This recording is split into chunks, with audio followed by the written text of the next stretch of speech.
Okay guys, so I am creating this video because I kind of revamped how I created and put quizzes together.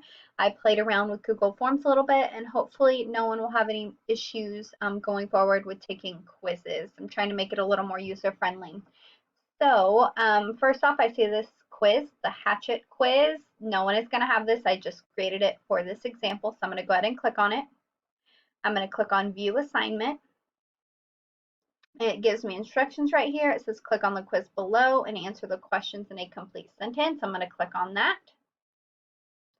Okay, and here's my quiz. So I plan on the first thing in each of my quizzes being a name. So students will put their first and last name. I'll go ahead and put mine and then answer your question. One thing that I noticed is some students are not answering incomplete sentences, or they're not answering the entire question, citing text evidence, whatever the case may be. So make sure they're complete sentences. What is the main problem in chapter 1 of Hatchet? So the main problem in chapter 1 of Hatchet is that the main character is struggling with the divorce of his parents. It is first mentioned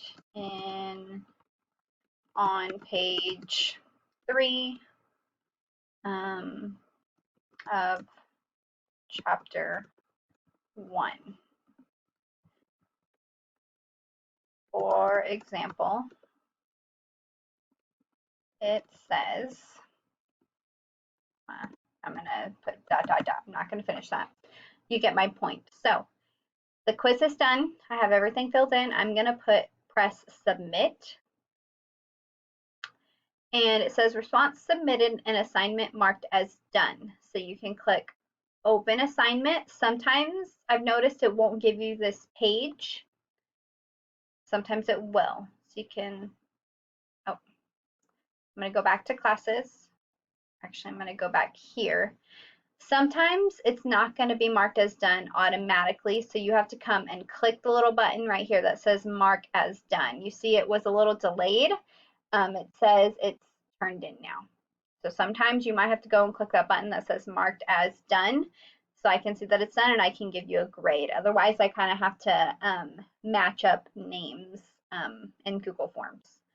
So I hope this helped you. Let me know if you have any more questions, and I will see you soon.